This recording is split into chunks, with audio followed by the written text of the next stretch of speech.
si miro ki nga xam ne que moo di Mansour Faye du côté de la régie exactement ginnaaw sur la forme dañuy ñëw exactement sur le fond maanaam dina xam ni itam tey jii tax na ñu koy wóolu si kanamu yoon ak wàllu yoonal donc ki nga xam ne que moo di Mansour est convoqué par la commission d'instruction de la cour de justice dans le cadre si benn enquête bi nga xam ni itam Cour des comptes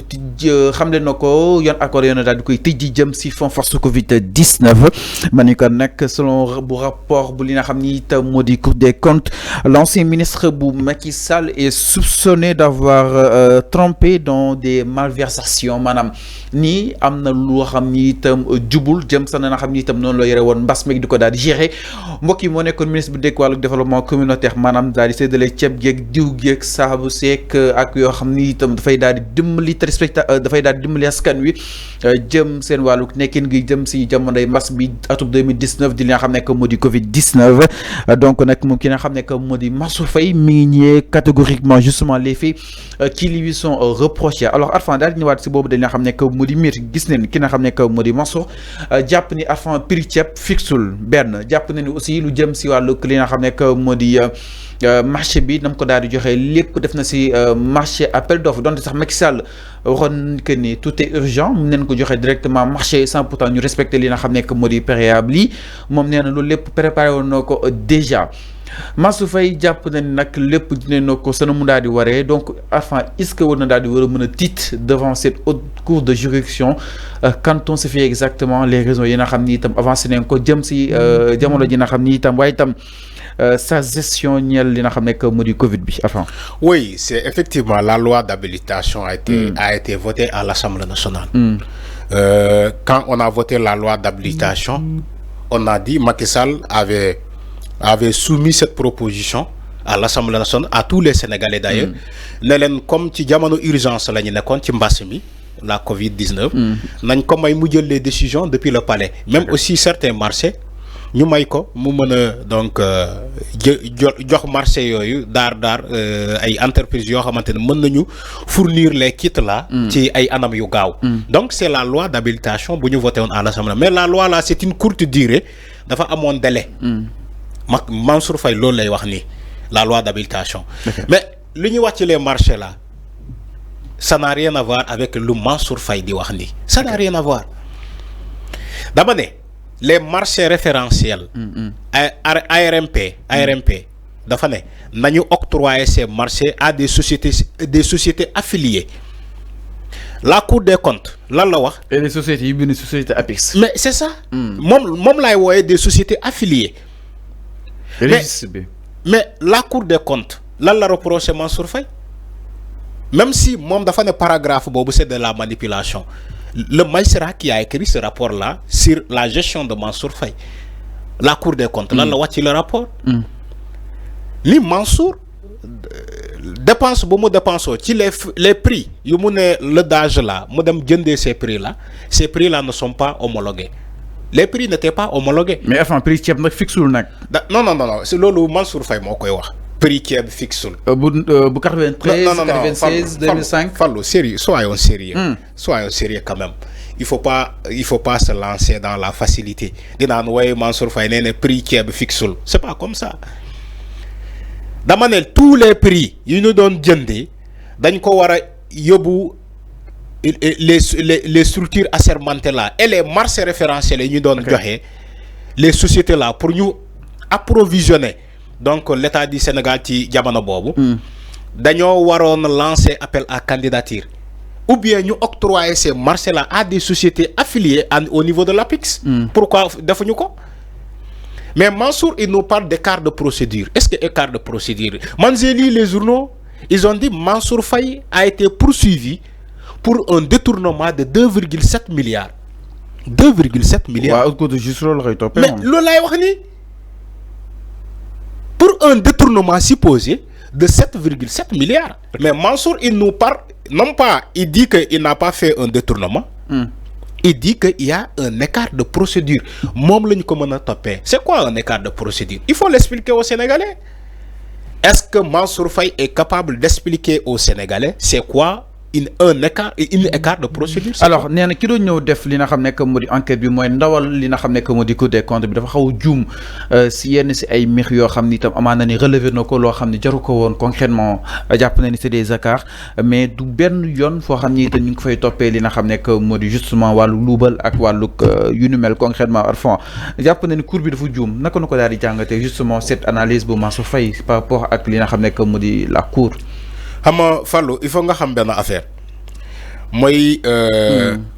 ci wàllum les marchés là ci wàllum rapport bi il faut nga xam ni am na ay sociétés affiliées wala ay institutions yu affiliées di saytu les finances publiques les dépenses publiques ñoom dañ koy saytu que ça soit la Cour des comptes que ça soit la ARMP ci wàllum marché yi que ça soit ARCOP buy liggéey avec les ministères là ñoom ils sont là léegi Cour des comptes bu juumee xanaa kay ARCOP du juum ARCOP bu juumee xanaa kay ARMP du juum. Donc il y a des comptes expertises. Mais loolu laay wax ni si Mansour Faye veut nous dire que c'est lui qui a raison il faut le dire à la commission d'instruction il faut aller là-bas et l'expliquer et amener des chiffres détail par détail man loolu laa gëm.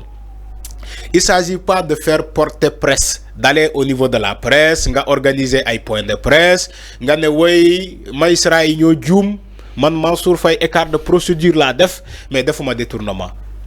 Il faut aller au niveau de la commission d'instruction et raconter ça tout ça là-bas avec des documents bien détaillés man loolu laa gëm. Mais la presse du la setal dañ lay tendre ay caméra ak ay micro rek ñëw nga wax ba doyal ñoom ñu lem seen bagage dem seen yoon loolu kese la moo tax ma ne la Cour des comptes xanaa kay bu juumee ARCOP du juum ARCOP bu juumee ARMP du juum ARMP bu juumee Cour des comptes du juum mais Mansour Faye dafa juumuloo yooyu yëpp mu ne moom moo am dëgg mu ne ñooñu dañoo juum yow la mise en accusation contre Mansour Faye c'est quoi moom laa lire sànq ni que il a été poursuivi pour un détournement supposé ou bien présumé de 2,7 milliards. xanaa kay 2,7 milliards Fallou doone écart de procédure moo am. 2 milliards 700 millions. waaw doone sénégalais écart de procédure ci 2 milliards 700 millions man gëwuma loolu xam nga la laa gëm keroog bu demee ci commission d'instruction bi ba commission d'instruction bi ne Mansour Faye deful dara ci laay gëm ni que deful dara. Parlons de cette commission d'instruction allez-y. tey lan lay wax. moom nee ne même buñ ko laajee caution du ko joxe. dem ba la wax loolu. waaw loolu la. tey lu ñuy xëyee lan la ñu wax. Marième Faye Sall a donné 2 milliards. 2 milliards. ñii dañuy caaxaan. li ma doon wax ci caution yi moo nekk ni Fallou. je suis pas d'accord avec les cautions. xaalis dëkk bi lañ jël non mais quand même xaalis suñu xaalis la ñuy jël pour cautionner waat. alors mais enfin ki nga xam ne que moo di justement peut-être Mansour xam naa day ñëw après si caution wala kon day ñëw chèque bi nga xam ni itam Marième Faye Sall décerné na ko léegi nii